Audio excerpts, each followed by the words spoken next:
danna subscribe, sannan sai ku danna mana alamar ƙararrawa domin samun sababbin shirye-shiryenmu a kan lokaci da zarar mun ɗora.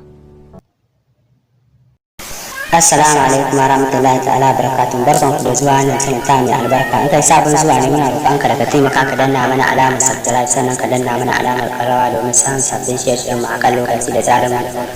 Labarin da muka zo muku da shi a yau, matata ta tare da wani namiji a barikin soja mai ritaya ya shaida a kotu.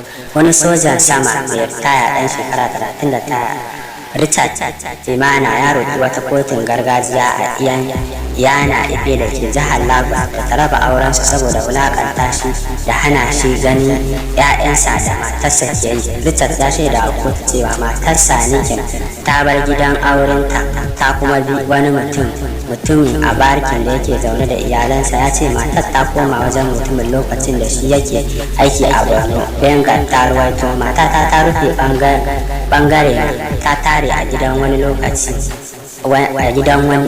ina ba ta guje ni saboda na yi murabus don kula da 'ya'yan. Akwai lokacin da bani da lafiya, likita ya buƙaci ta sanya hannu a kan takardu don a yi min magani, amma ta hana ni ganin yara.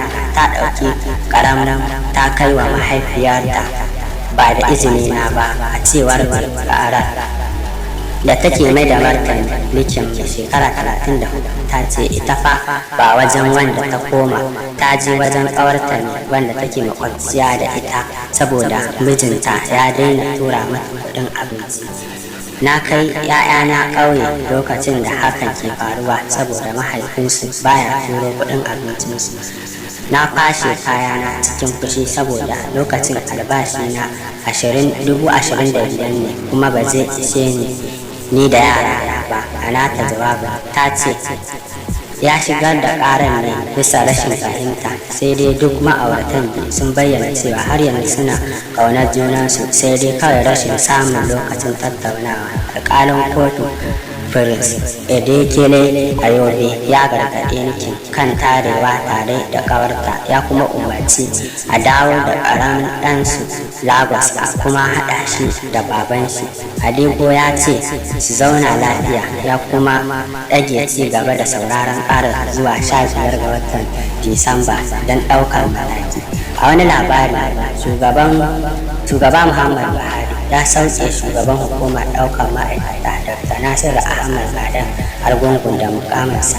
Sanarwar sauke shi na kunshe ne cikin wata wallafawa da babban mataimakin shugaban ƙasa a ɓangaren watsa labarai Malam Garba Shehu ya fitar a ranar Talata, kamar yadda fahimtar wato.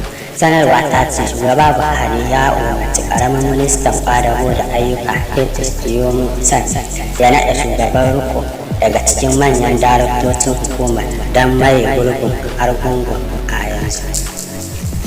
Ƙarshen labarin kenan daga wannan sanin ta mai albarka. Kasance da mu domin samun labaran a kan lokaci da za mu ɗora. Muna roƙon ku da ku taimaka ku danna mana alamar subscribe, sannan ku danna mana alamar ƙararrawa domin samun sabbin shirye-shiryenmu da zarar mun ɗora. Mun gode.